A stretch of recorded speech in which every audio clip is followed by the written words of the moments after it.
오늘도 살아계셔서 우리 가운데 역사하시는 하나님 아버지 감사합니다. 우리에게 복음의 은혜를 주시고 복음으로 나오게 하시고 복음으로 말미암아 새롭게 하나님의 자녀가 되게 하셨사오니 그 은혜 가운데 살게 하신 은혜를 기억하며 다시 한번 부르심에 순종하는 자들 되게 하여 주시옵소서. 어느 누구나 주님께로 나오라고 말씀하신 그 은혜의 초청 가운데 우리가 나아가길 소망합니다. 또 이 은혜의 초청을 아버지 우리가 전달하길 원합니다. 아버지 복음의 전달자로 이 땅을 살게 하여 주시옵시되 특별히 저 북녘 땅에 있는 귀한 영혼들에게 아버지의 말씀과 아버지의 복음을 전달하는 데 쓰임받는 우리 유니티 미션 선교회가 될 수 있도록 주님 사용하여 주시옵소서. 오늘도 통일 선교 화요 기도의 자리로 나아갑니다. 아버지 말씀을 붙잡고 기도할 때에 하나님 우리에게 은혜를 더하여 주시옵시고 복음의 사명을 감당하는 아버지 복된 자리가 될 수 있도록 주님 인도하여 주시옵소서. 모든 것 주님께 맡겨드리며 예수님의 이름으로 기도하옵나이다. 아멘. 할렐루야. 네, 오늘 하나님의 말씀은 마태복음 24장입니다. 마태복음 24장 1절부터 14절까지 말씀입니다. 우리 함께 한 목소리로 읽겠습니다. 마태복음 24장 1절부터 14절입니다. 시작. 예수께서 성전에서 나와서 가실 때에 제자들이 성전 건물들을 가리켜 보이려고 나아오니 대답하여 이르시되 너희가 이 모든 것을 보지 못하느냐? 내가 진실로 너희에게 이르노니 돌 하나도 돌 위에 남지 않고 다 무너뜨려지리라. 예수께서 감난산 위에 앉으셨을 때에 제자들이 조용히 와서 이르되 우리에게 이르소서 어느 때에 이런 일이 있겠사오며 또 주의 임하심과 세상 끝에는 무슨 징조가 있사오리이까? 예수께서 대답하여 이르시되 너희가 사람의 미혹을 받지 않도록 주의하라. 많은 사람이 내 이름으로 와서 이르되 나는 그리스도라 하여 많은 사람을 미혹하리라. 난리와 난리 소문을 듣겠으나 너희는 삼가 두려워하지 말라. 이런 일이 있어야 하되 아직 끝은 아니니라. 민족이 민족을 나라가 나라를 대적하여 일어나겠고 곳곳에 기근과 지진이 있으리니 이 모든 것은 재난의 시작이니라. 그때 사람들이 너희를 환난에 넘겨주겠으며 너희를 죽이리니 너희가 내 이름 때문에 모든 민족에게 미움을 받으리라. 그때 많은 사람이 실족하게 되어 서로 잡아주고 서로 미워하겠으며 거짓 선지자가 많이 일어나 많은 사람을 미혹하겠으며 불법이 성함으로 많은 사람의 사랑이 식어지리라. 그러나 끝까지 견디는 자는 구원을 얻으리라. 이 천국 복음이 모든 민족에게 증언되기 위하여 온 세상에 전파되리니 그제야 끝이 오리라. 아멘. 할렐루야. 아멘. 오늘 마태복음 24장 말씀을 가지고 함께 은혜를 나누고자 합니다. 우리가 요즘 뉴스를 보면 참 많은 일들이 일어나고 있는 것 같아요. 오늘 또 특별히 대한민국의 대통령께서 미국 대통령과 회담을 나누셨죠. 또 많은 일들이 결정되고 또 앞으로 추진될 텐데 또 그뿐만 아니라 세계 곳곳에서는 여전히 전쟁도 일어나고 있고 또 군사적 대립이 일어나고 있고 자연재해가 발생하고 있고 민족 간의 긴장의 소식들이 끊임없이 전달되고 있는 것을 우리가 보게 됩니다. 그래서 뉴스를 틀면 이 국제 정세 소식들 때문에 우리가 마음이 참 무거울 때가 많이 있는 것 같아요. 요즘은 더더욱이나 그럴 것이 글로벌 시대가 돼가지고 지금 우리 대한민국에서 뉴스를 틀어도 전 세계 뉴스를 다 볼 수 있으니까 예전에는 잘 몰랐던 나라의 이야기들까지 다 듣게 되는 것 같습니다. 특별히 민족과 민족이 서로 대립하고 또 나라와 나라가 갈등하는 이러한 소식들은 머나먼 땅의 이야기가 아니라 이제 가까운 우리의 이야기처럼 다 들려지고 있다는 거죠. 더 이상 남의 일이 아니다라는 겁니다. 특별히 북한이 러시아와 손잡고 또 우크라이나 전쟁에 군사를 파병하고 그에 대한 대가로 무언가를 받아내려고 하고 있고 또 오늘 뉴스를 보니까 또 전함을 한 대 공개하면서 무력을 과시하는 일들을 또 지금 계속 하고 있습니다. 그러니까 그런 어떤 긴장 속에 지금 남북 간의 갈등이 계속 고조되고 있고 어떤 군사적 충돌 위기에 둘러싸여 있는 것처럼 보이는 이때에 또 때마침 뭐랍니까? 한미 연합훈련도 하고 있고 또 한미 정상이 만나서 정상회담을 하고 있고 이런 시기가 지금 우리 앞에 펼쳐지고 있는 거죠. 그러니까 다양한 어떤 이런 외교적 계산들이 나타나면서 이 한반도 전체가 굉장히 어떤 격동 속에 있는 것 같은 그런 시대를 오늘 우리가 살고 있습니다. 요 며칠 제가 뉴스를 보면서 많은 이야기들이 나오고 있는데 가장 눈에 띄는 키워드를 몇 개 가져와 봤습니다. 이거예요. 신냉전과 군사적 긴장 고조, 그 다음에 복합적인 위기 상황, 뭐 이런 표현들이 자꾸 뉴스에서 언급되는 것들을 보게 됩니다. 그러니까 마치 우리 앞에 어떤 예상하지 못한 엄청난 일이 일어날 것만 같은 불안감을 조성하는 표현들이 계속 예측할 수 없는 상황들이 일어날 것처럼 연일 보도가 이어지고 있는 거죠. 여러분, 이런 뉴스를 들을 때 여러분들 마음은 어떻습니까? 그냥 편안하십니까? 그렇지 않을 것 같아요. 많은 분들이 과연 우리나라는 어떻게 될까? 또 이 세상은 어떻게 흘러갈까? 많은 사람들이 걱정을 하게 되는 거죠. 또 내일은 정상회담이 일어나고 또 어떤 결정들이 나타나서 우리나라에 어떤 결과들을 가져올까? 이런 고민들을 많이 하면서 지내는 시기인 것 같습니다. 그러니까 이러한 시대적 상황들은요, 사실 예수를 믿든지 안 믿든지 동일하게 우리가 다 맞이하고 있는 상황이고, 그 때문에 그리스도인들인 저와 여러분들도 영향을 받지 않을 수가 없는 거죠. 어떤 사람들은 이러한 거센 소용돌이 앞에서 믿음을 지키기 어렵다라고 이야기하기도 하고, 심지어는 과연 하나님이 지금도 일하고 계실까? 이런 질문을 던지기도 할 수 있을 것입니다. 근데 오늘 우리가 말씀을 통해서 주목하고 싶은 것은 뭐냐 하면, 예수님께서 이런 시대를 미리 내다보시고 제자들에게 친히 오늘 말씀을 주셨다라는 거죠. 주님은 먼 미래에 펼쳐질 이러한 일들을 이미 알고 계셨고요.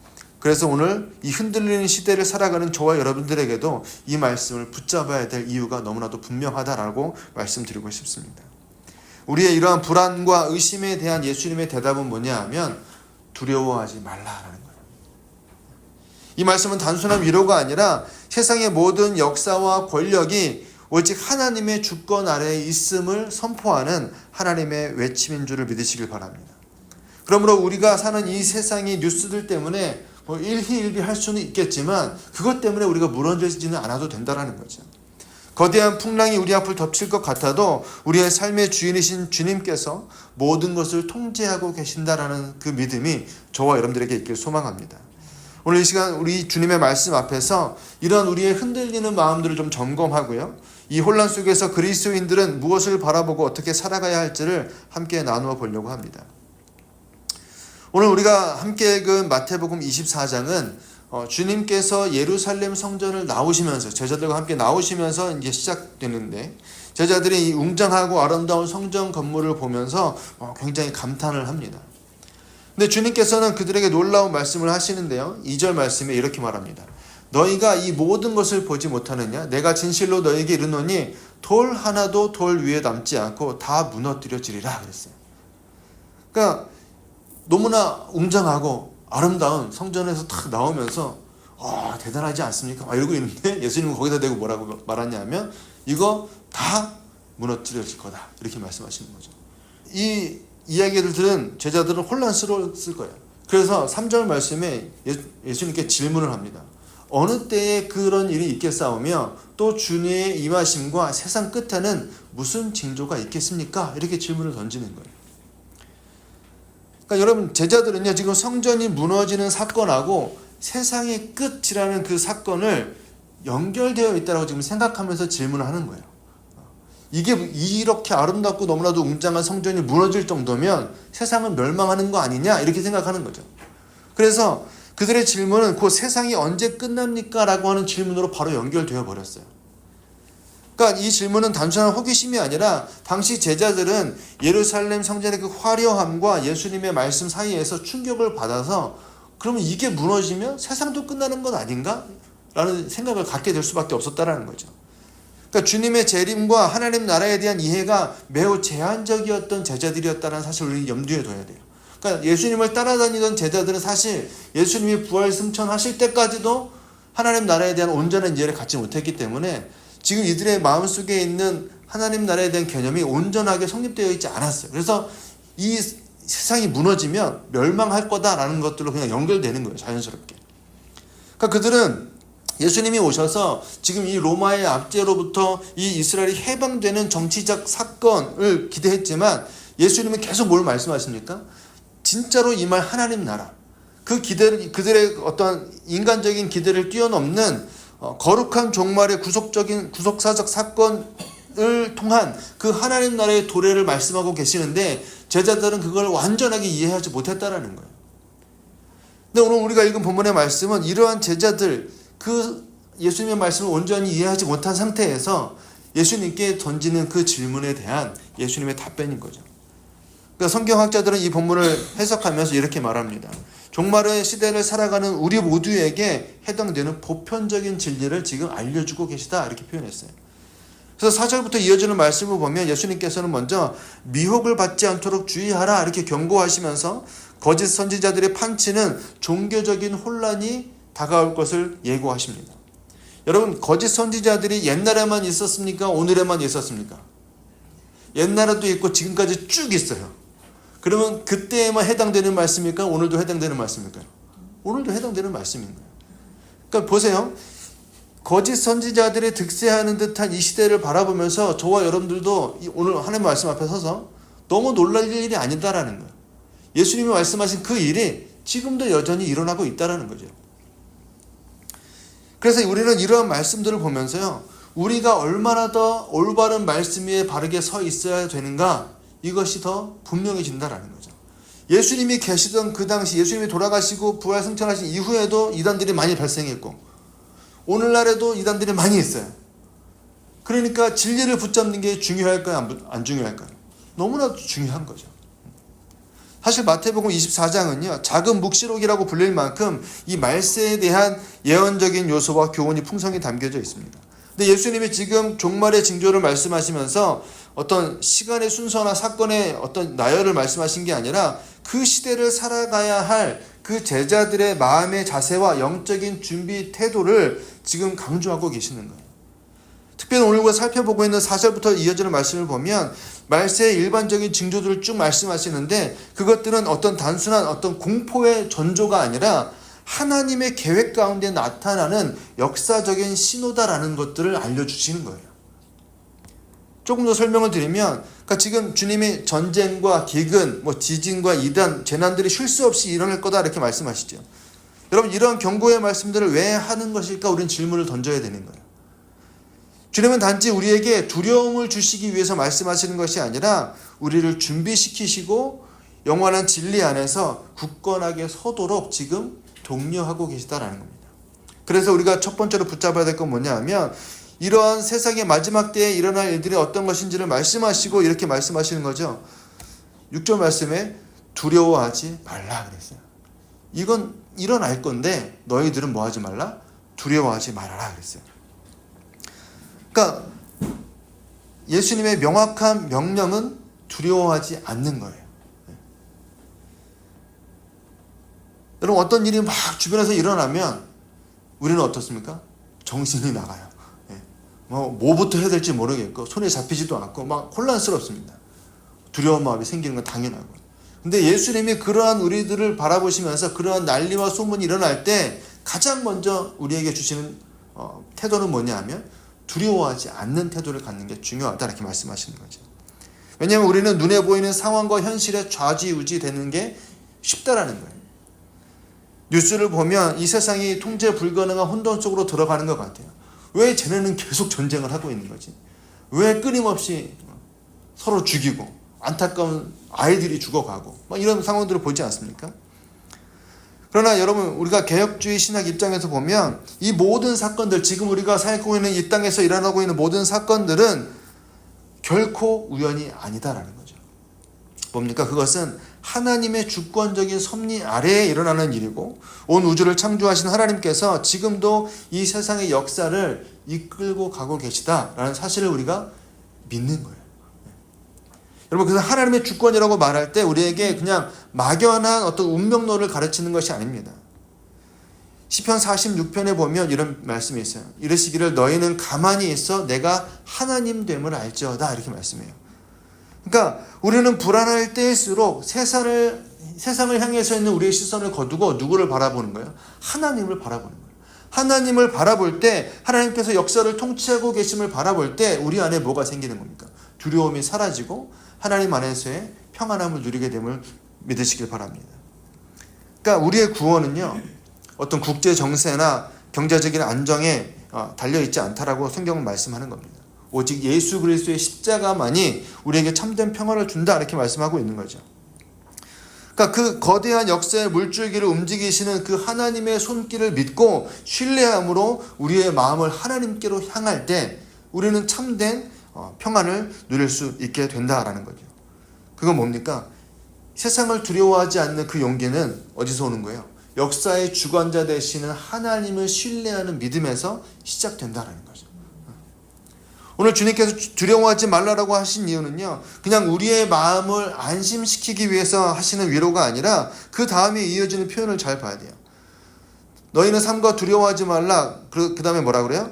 이런 일이 있어야 하되 아직 끝은 아니니라, 이렇게 말씀하셨어요. 그러니까 주님은 이런 일은 있어야 될 건데 아직 끝은 아니다, 이렇게 덧붙이셨어요. 그러니까 즉 전쟁과 재난은 종말의 어떤 도래를 직접적으로 보여주는 시그널이 아니라 하나님의 섭리 가운데 반드시 일어날 과정일 뿐이다라는 거예요. 그냥 과정 중에 하나라는 거죠. 그렇기 때문에 그리스도인들은 눈앞의 어떤 사건들 때문에 조급하게 반응하지 아니하고 오히려 그 과정 속에서 하나님의 뜻을 신뢰하면서 인내해야 된다, 이렇게 말씀하고 계시는 거예요. 그것이 바로 오늘 두려워하지 말라고 말씀하신 예수님의 말씀의 진짜 의미다라는 겁니다.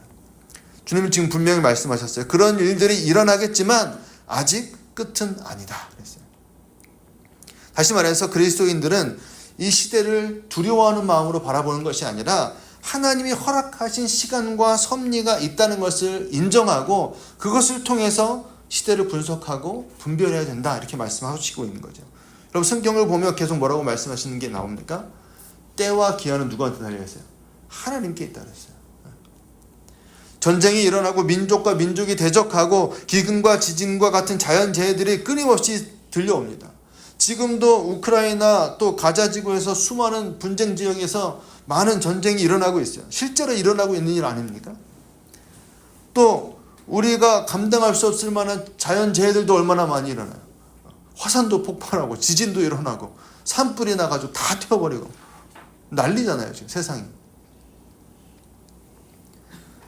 그러니까 여기서 우리가 기억해야 될 건 뭐냐 하면 주님께서 지금 말씀하신 전쟁이나 기근이나 지진과 같은 그러한 일들은 종말의 어떤 정확한 시기를 계산하라고 하는 단서가 아니다라는 거예요. 여러분 개혁주의 신학은요, 이런 사건들을 이미 시작된 종말의 과정 속에 있는 현상들로 보는 거예요. 무슨 말이냐면 예수님의 초림으로 말미암아 이미 말세가 시작이 됐어요. 그리고 그분의 재림까지 이어지는 그 역사 전체가 종말의 시간표 속에 있다고 보는 겁니다. 우리는 계속 종말의 시대를 살고 있는 거예요. 그러니까 옛날부터 전쟁은 끊임없이 일어났고 자연재해도 끊임없이 일어났어요. 다만 우리가 뉴스를 직접적으로 전 세계의 뉴스를 한꺼번에 볼 수 있는 시대가 되다 보니까 여러 군데서 일어나는 일들을 한꺼번에 보니까 이거 큰일 난 거 아니냐, 이렇게 느끼는 거죠. 그렇기 때문에 우리가 특정 사건이 어떤 종말의 시그널이다라고 여기면서 두려워하기보다는 이 모든 사건이 하나님 나라의 완성을 향해서 가는 과정이다라는 것들로 받아들이시는 게 맞다라는 겁니다. 그러면 예수님은 왜 이러한 일들이 반드시 있어야 한다라고 하셨을까라는 거예요. 이런 일이 있어야 하되, 이렇게 말씀하시죠. 여러분 반드시 기억하실 것은 하나님께서 이 세상을 심판하시기 전에 늘 하시는 태도가 있는데 뭐냐면 깨닫게 하시는 거예요. 돌이킬 기회를 주십니다. 노아 홍수 때도 그랬고요. 그죠? 하나님은 항상 심판 전에 뭘 하세요? 돌아올 기회를 주시는 거예요. 그러니까 우리로 하여금 깨어있게 하시기 위함이다라는 거죠. 이 혼돈 속에서도 하나님의 뜻은 진행되고 있으니 너희들은 뭐 하라는 거예요? 깨어서 돌아오라는 거예요. 이 시대의 격동은요, 단순히 어떤 정치적인 현상이나 자연재해 어떤 것이 아니라 영적인 사건들로 우리가 분별해야 되고 하나님 나라의 성취를 향해서 나아가는 과정임을 잊지 않으시길 소망합니다. 그러므로 그리스도인들은 이러한 일들을 바라보면서 절망하는 것이 아니라 그 시대의 흐름을 영적으로 분별하는, 해석하는 이 분별력을 기를 필요가 있다는 거예요. 근데 여러분 8절 말씀을 보세요. 이 모든 것은 뭐래요? 재난의 시작이니라 이렇게 말씀하셨어요. 이게 끝이 아니라 뭐래요? 시작이다 이렇게 말씀하세요. 예수님이 말씀하신 그때부터 지금까지 생각하면 2000년이 넘게 지나는데 아직도 시작일까요? 이제 끝날 때가 된 거 아닐까요? 뭐 그렇게 생각할 수 있잖아요. 단순하게. 근데 지금 우리가 이 표현을 잘 기억해야 되는데 예수님이 이러한 일들은 재난의 시작이다라고 말씀하셨는데 우리 한글 표현으로는 재난의 시작 이렇게 번역이 되어 있는데 영어 성경으로 보면 출산의 고통을 의미하는 단어예요. 재난의 시작이니라가 아니라 출산의 고통이 시작됐다 이런 뜻인 겁니다. 그 무슨 말이냐면 예수님은 이런 난리와 재난과 엄청난 일들이 일어나는 것은 우리에게 고난일 텐데 이것은 시작에 불과하다. 어떤 고난의 시작이냐? 해산의 고통과 같다 이렇게 표현했어요. 여러분 이게 왜 중요하냐 하면 생각해 보세요. 감사하게도 다 여성분들이 앉아 계시잖아요. 저는 잘 모르지만 출산의 고통이라는 건 뭡니까? 목적이 있어요. 뭐가 목적입니까? 엄마를 죽이기 위한 거예요? 아니에요. 출산의 고통은 뭐가 목적이에요? 새로운 생명이 탄생하는 게 목적이에요. 근데 그 과정 가운데 뭐가 있는 거예요? 출산의 고통이 있는 거죠. 그러니까 예수님은 이 종말의 고통을 말씀하시면서도 그 고통이 무의미한 고통이 아니라고 말씀하시는 거예요. 그러니까 절망으로 끝나는 고통이 아니라는 것을 지금 강조하시기 위해서 이런 표현을 쓰는 겁니다. 산모가 아이를 낳기 위해서 하는 그 고통은 잠시이지만 그 끝에는 뭐가 있는 거예요? 기쁨이 있는 거죠. 행복이 있는 거죠. 감사함이 있는 거잖아요. 새로운 생명, 새로운 출발이 거기에 있기 때문에 그렇다라는 거죠. 그러니까 둘째, 셋째 낳는 거잖아요. 첫째 낳을 때도 그렇게 힘들어갖고 두 번 다시 못하겠다 했는데 얼마 지나면 또 하나 더 있으면 좋겠다 하나 더 낳고. 여러분 예수님께서 지금 종말의 고통을 그렇게 바라보라고 말씀하시는 거예요. 세상의 전쟁과 기근과 미혹과 배신과 고통과 불안이 몰려올 때 우리로 하여금 이 모든 것들을 단순한 재앙으로 여기지 말고 하나님 나라가 점점 가까워지고 있다라고 하는 징조로 보라는 거예요. 다시 오실 그 주님의 발자취가 들려오고 있다는 신호로 이해하라는 겁니다. 종말에는 뭐가 있을 거니까? 하나님의 나라가 온전하게 임하실 것이기 때문에. 이해되세요, 여러분?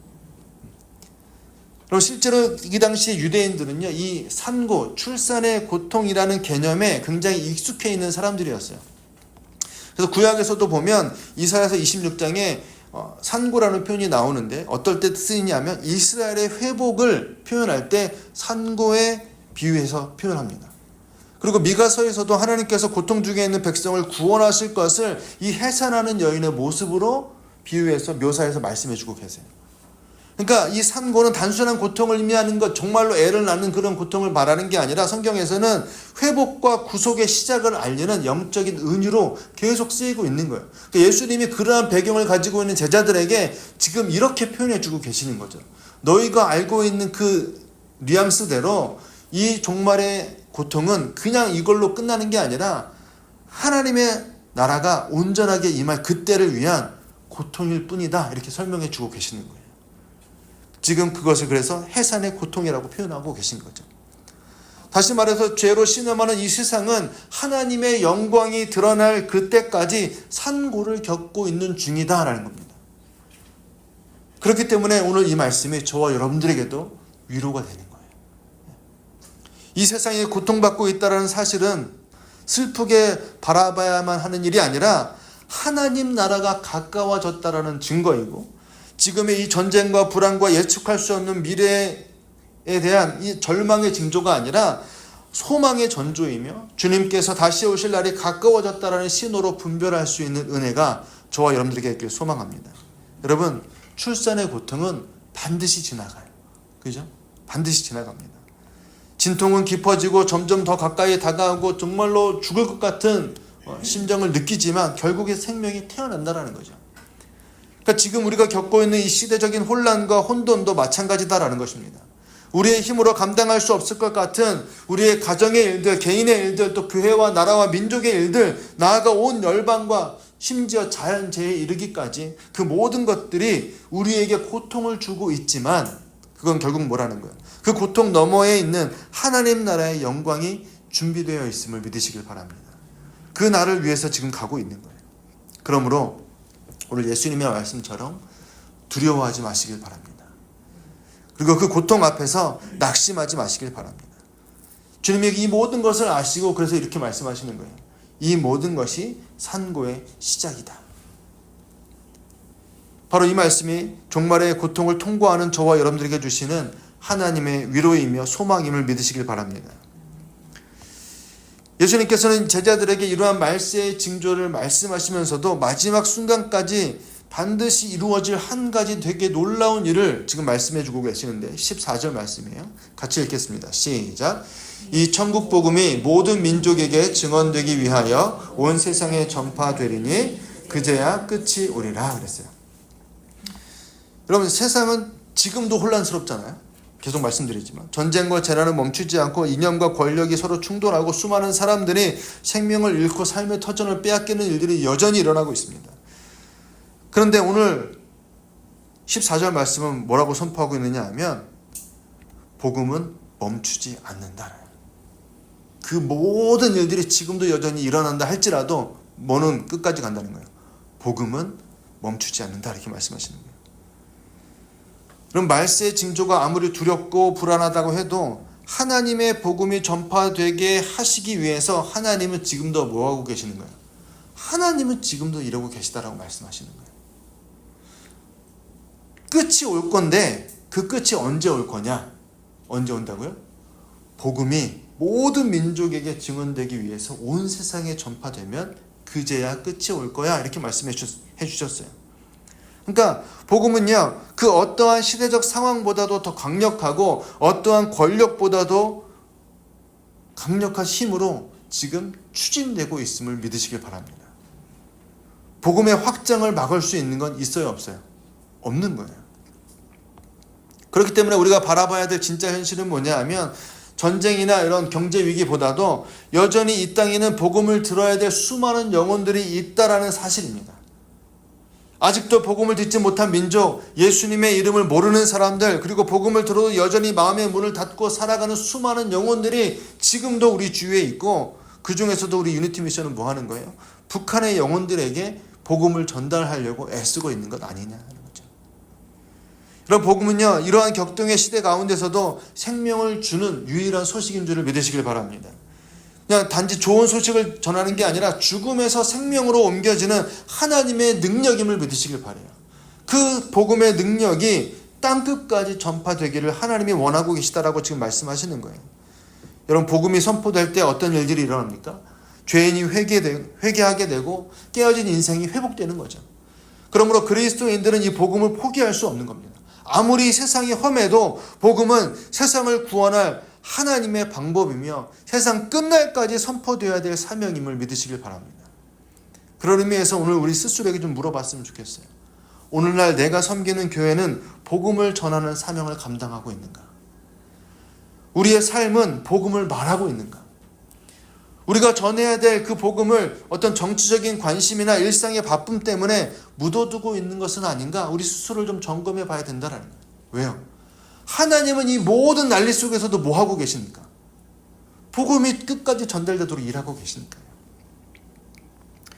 많은 사람들이 세상이 어두워질수록 복음을 전하기 어렵다고 생각합니다. 요즘 시대가 그렇게 변해가고 있잖아요. 교회를 떠나는 사람들이 더 많고, 그죠? 하지만 예수님은 지금 말세에 가장 어두운 시기를 말씀하시면서도 바로 그때에도 복음은 세상에 전파되어야 한다라고 지금 말씀하고 계시는 거예요. 여러분, 이것이 바로 명백한 하나님의 뜻임을 믿으시길 바랍니다. 그러니 세상이 어두워질수록 교회는 더 빛이 나야 되고요. 복음은 더 강하게 선포되어야 되는 겁니다. 전쟁의 소식이 넘쳐나는 시대일수록 거짓 선지자들로 인해서 미혹하고 미워하는 일들이 횡행한 그때가 예수 그리스도의 십자가의 복음이 더욱 절실한 때임을 믿으시길 바랍니다. 그래서 복음은 이 시대의 해답이다라고 말할 수밖에 없는 거예요. 사람들의 마음이 흔들릴 때 교회는 흔들림 없이 복음을 전해야 되는 거죠. 이 복음은 시대를 초월하고 문화를 넘어서 생명을 살리는 하나님의 능력이다라고 성경은 계속 우리에게 말씀합니다. 그리고 그 복음을 맡은 자가 누구예요? 저와 여러분들인 거죠. 그러므로 복음이 온 세상에 증언되기까지 교회는 흔들리지 아니하고 이 복음 전파에 집중해야 되는 거예요. 가정에서, 이웃에게, 또 직장에서, 그리고 온 열방을 향해서 이 생명의 말씀을 담대히 전해야 될 때가 바로 지금임을 믿으시길 바랍니다. 이것이 하나님께서 우리에게 주신 시대적인 사명이요, 또 교회가 세상 속에서 존재하는 유일한 이유인 것을 믿으시길 바라요.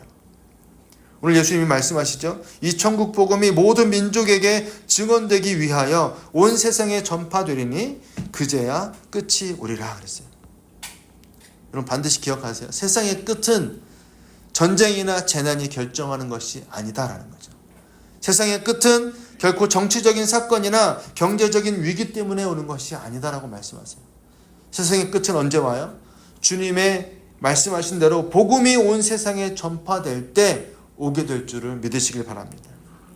다시 말해서 역사의 종말은요, 세상의 혼란 때문에 이루어지는 것이 아니라 하나님의 구속 계획이 완성되는 순간에 이루어진다는 것을 꼭 기억하셨으면 좋겠습니다.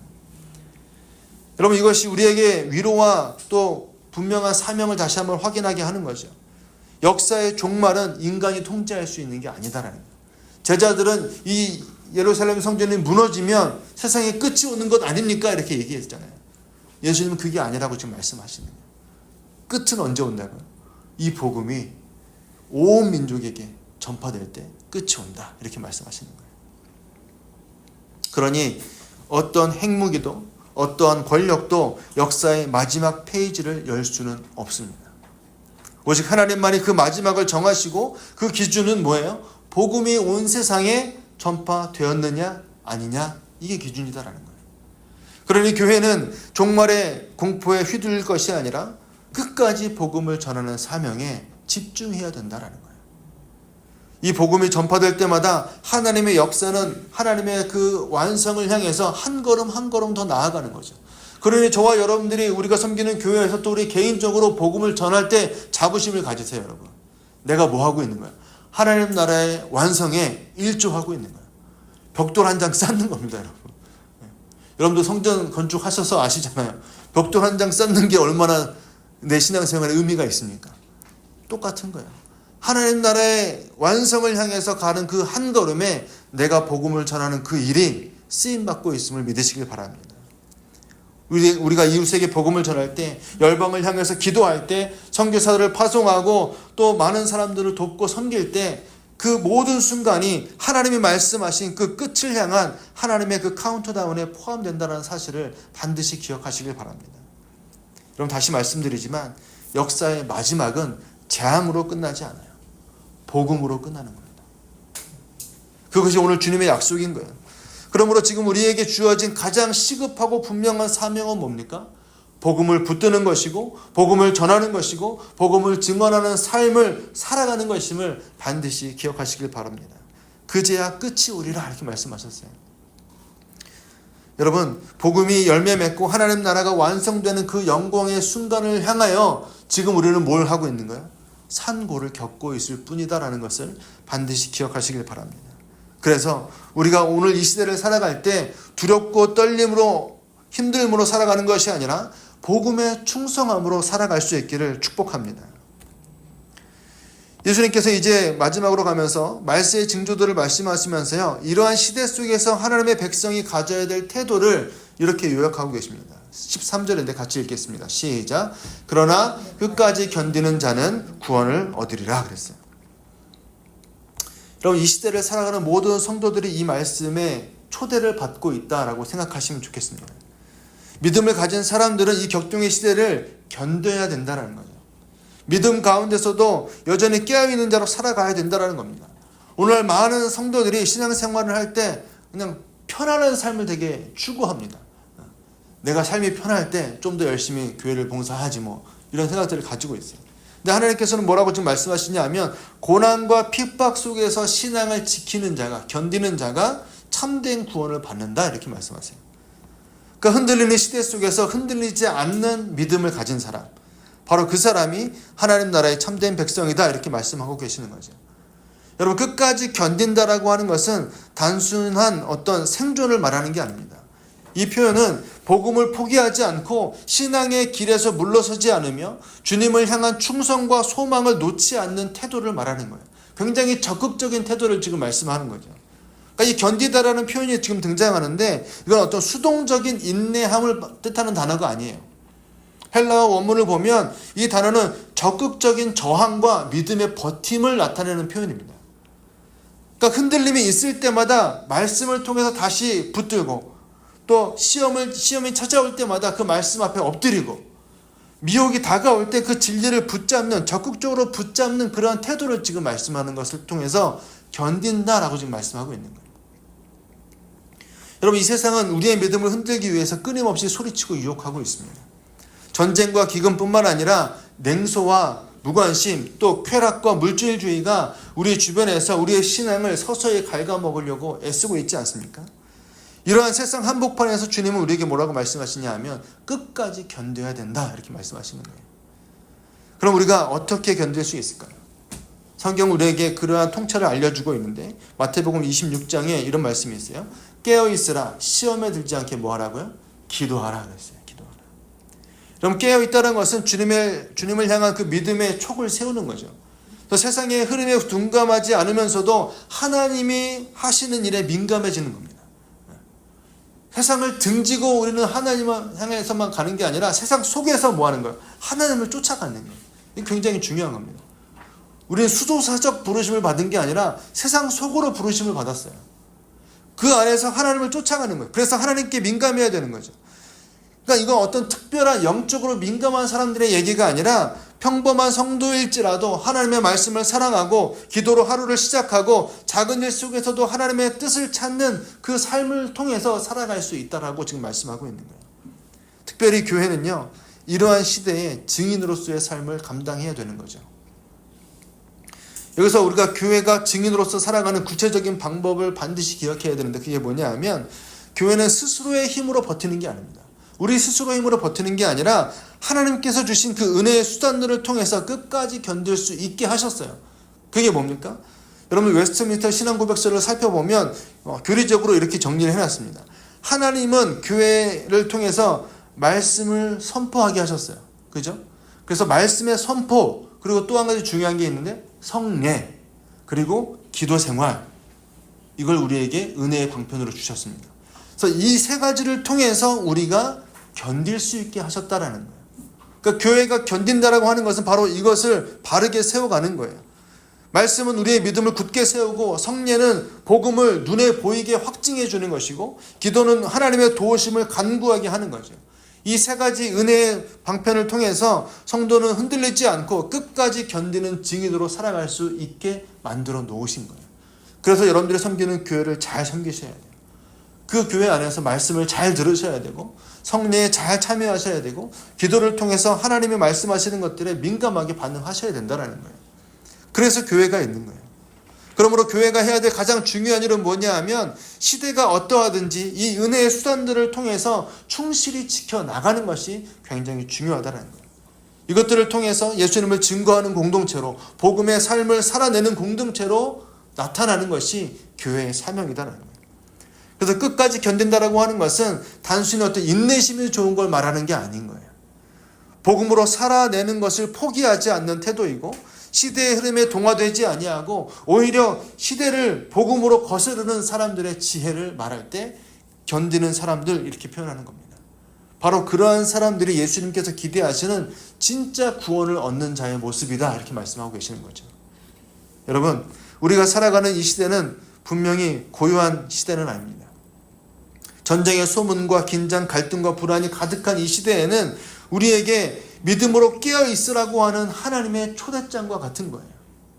끝까지 견디는 자, 곧 말씀의 뿌리를 내리고 복음을 품고 믿음의 싸움을 놓지 않는 자는 반드시 하나님의 구원에 이를 것을 믿으시길 바랍니다.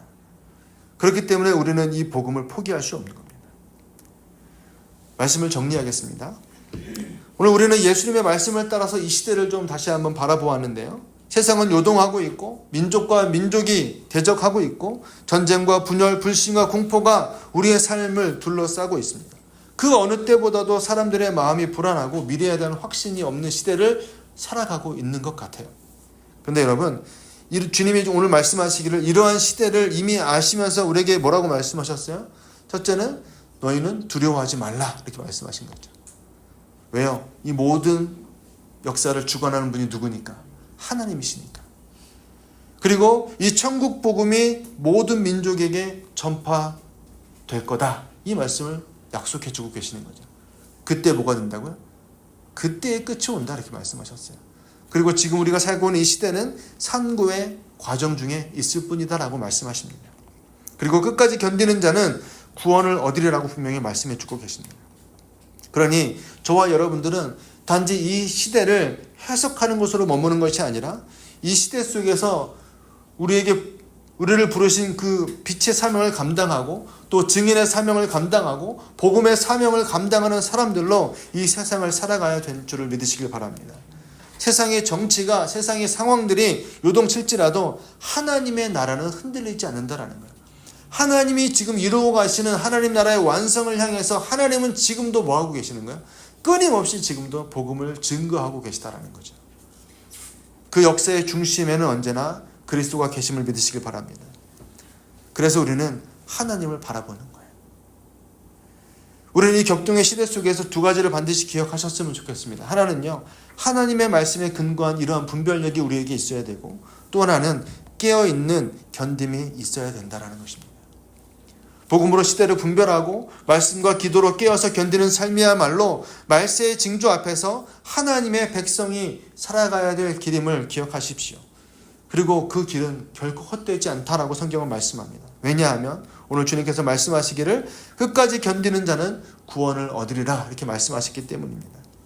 그러면 우리 마음에 오늘 이 말씀들을 새겼으면 좋겠습니다. 지금은 복음으로 살아가야 될 때입니다. 지금은 말씀 앞에 깨어 있어야 될 때입니다. 지금은 세상의 소리에 마음을 빼앗기기보다 하나님의 음성에 더 귀를 기울여야 될 때이다라는 거죠. 지금이 바로 하나님이 우리를 통해서 일하시기를 원하시는 바로 그 순간임을 믿으시길 바라요. 사람들은 주변에서 일어나고 있는 수많은 일들 때문에 날마다 뉴스를 보면서 수많은 걱정과 근심을 할 때 우리는 뭐 해야 됩니까? 복음을 전해야 됩니다. 복음을 붙잡고 다시 일어서야 되고 다시 말씀 가운데, 다시 성례 가운데, 다시 기도 가운데 우리의 신앙을 바르게 세워가면서 하나님의 그때를 기다리며 소망 중에 살아가야 될 줄을 믿으시길 바랍니다. 여러분 끝까지 견디십시오. 그리고 말씀을 붙드시길 바랍니다. 그리고 더 중요한 건 뭐예요? 하나님이 하시는 것처럼 우리도 복음을 전해야 된다는 거죠. 주님께서 예비하신 그 구원의 완성, 그리고 영원한 생명이 우리 모두에게 이르게 하실 그때까지 우리는 이 사명을 절대로 포기할 수 없는 것입니다. 그럼 마지막으로 이렇게 한번 따라하면 좋겠습니다. 주여, 주여, 크게 하세요. 주여, 주여, 제가 이 시대에 복음으로 살기를 원합니다. 살기를 원합니다. 흔들리지 않게 하시고 깨어있게 하시며 끝까지 믿음으로 주를 따르게 하소서. 아멘입니까 여러분? 아멘. 여러분 정말로 이 믿음의 고백이 저와 여러분들에게 있기를 소망합니다. 아멘. 이 시대를 복음으로 우리가 살아가고 흔들리지 않고 깨어있으며 끝까지 믿음으로 주를 따르면서 아버지 앞에 나아가고 쓰임받는 저와 여러분들에게 소망합니다. 이 믿음 가지고 오늘도 주님 앞에 나아가서 기도하는 저와 여러분들 되시기를 주님의 이름으로 축복합니다. 아멘. 아멘.